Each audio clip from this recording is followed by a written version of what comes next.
They are considered to be one of the most powerful and elite forces in history. But would they stand a chance against a modern army? What if they were transported to the 21st century? Let's find out. The Roman Legion. When you think of the most powerful armies ever, you can't not mention the Roman Legion.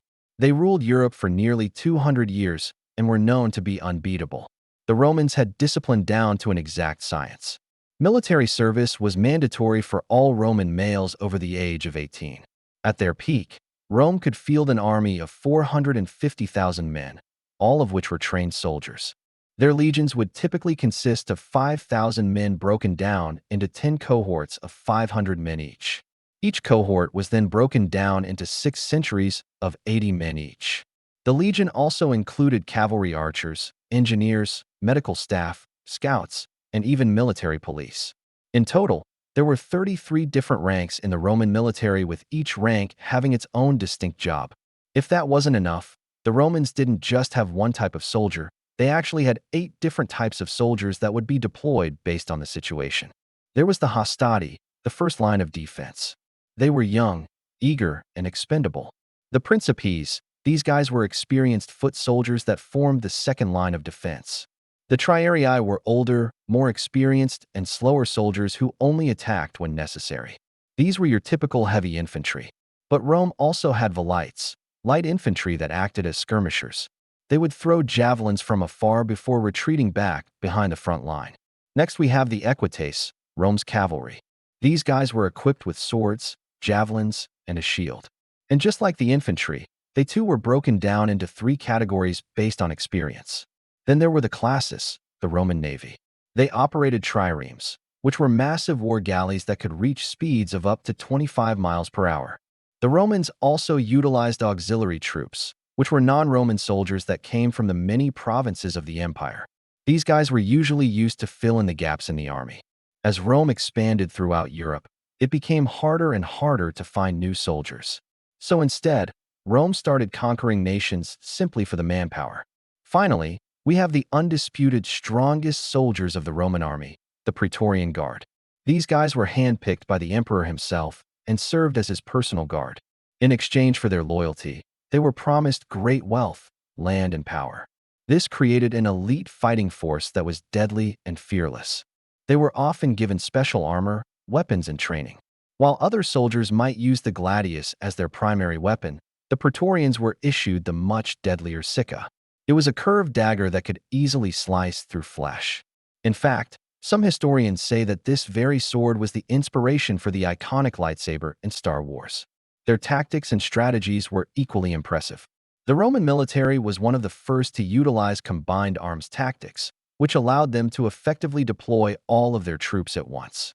For example, during the Battle of Zama, Rome sent a detachment of cavalry ahead to lure out Hannibal's troops.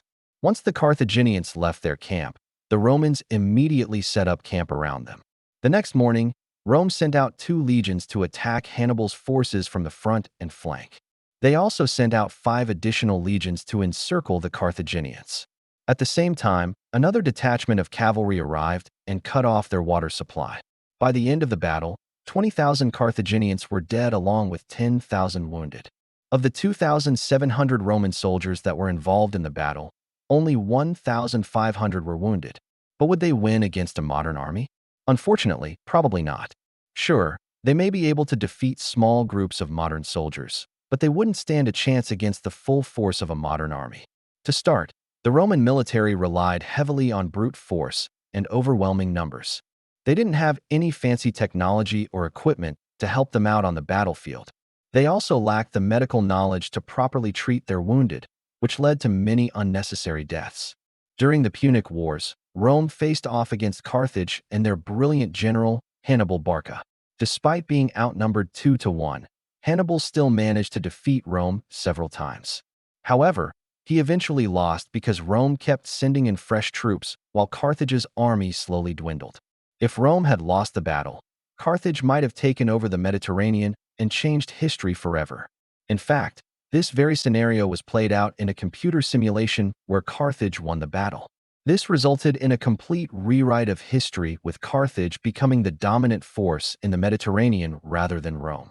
Although it's worth mentioning that some historians believe Hannibal was actually a time traveler from the future who went back in time to warn Rome about what was to come. So take from that what you will. Spartan army. If the Roman legion is considered to be the most powerful army ever, then the Spartan army is definitely a close second. Spartans were arguably the greatest warriors in history.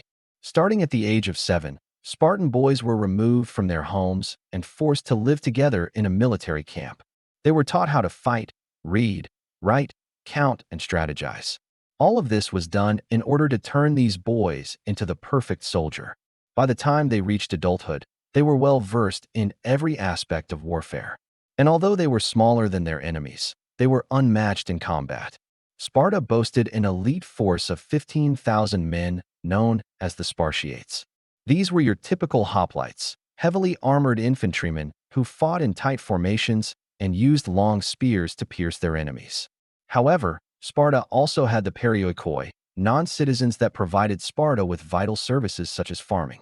They weren't allowed to own weapons, and if they were caught carrying one, they were put to death. Still, they did serve a very important purpose in Spartan society and helped to keep the military machine running smoothly. Then we have the helots, the Spartan slaves. Unlike the perioikoi, the helots were forced to do all the dirty work around the city, including serving the Spartiates. They were treated horribly and weren't allowed to own anything.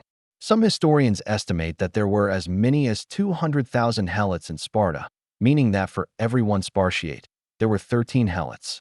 The Spartiates also had access to the agoge, a group of elite Spartan youths that were trained to become future soldiers.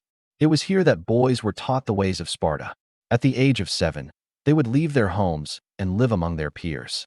They would eat, sleep, and train together. At the age of 12, they were expected to show proficiency in hunting, wrestling, and javelin throwing. Around the age of 30, they finally became full-fledged members of society and were eligible to marry. After this point, they continued to train for the rest of their lives so that they would always be ready to defend Sparta. And unlike the Roman legion, Spartan soldiers were not paid for their service. They did this because they loved it. In fact, a Spartan soldier was considered cowardly if he ran away from battle or refused to fight. Even though Sparta's army was considered invincible, its society was actually quite weak. The harsh way of life resulted in low birth rates. Women were considered property and had no rights. Slaves made up the majority of the population, and outsiders were not welcome in Sparta. If you wanted to stay in Sparta, you had to become a Spartan, even if it meant giving up everything you had ever known. Would they win against a modern army? Most likely not. While Spartan soldiers were extremely disciplined and well-trained, they lacked the technology needed to compete with a modern army. Not to mention, they had no experience fighting against large groups of people with sophisticated weapons. That being said, a few Spartans might be able to hold off a small group of soldiers, but they wouldn't be able to defeat an entire army. British Army at Waterloo. On June 18, 1815, Napoleon Bonaparte and his army of 72,000 met the British army of 67,000 near Waterloo, Belgium. With him was a coalition of Dutch, German, and Belgian troops, as well as his new ally, King George VII of the United Kingdom. Now, it should be noted that George switched sides because Napoleon had previously threatened to invade Britain, something Napoleon couldn't do because England had a navy and he didn't.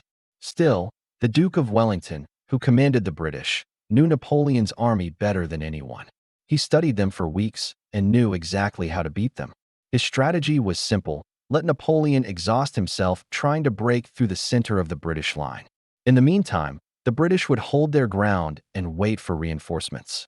Then when Napoleon was exhausted, the Prussians would arrive and attack his flanks. As Napoleon began attacking the center of the British line, Wellington's troops held their ground.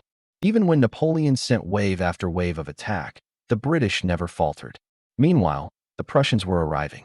On the right wing of Napoleon's army, Blücher met with General Gneisenau. Together, they coordinated the Prussian attack and charged straight into the heart of Napoleon's army. Caught between the Prussians and the British, Napoleon's army began to crumble. Knowing that his army was losing, Napoleon tried one last charge, but it was too little, too late. By the end of the day, Napoleon had lost approximately 40,000 men. The British and Prussians suffered approximately 25,000 casualties. Now, against a modern army, they probably still wouldn't win. Sure, a few of them might make it out alive, but an entire battalion probably wouldn't. Which one do you think would win? And why? Comment below. And don't forget to like and subscribe.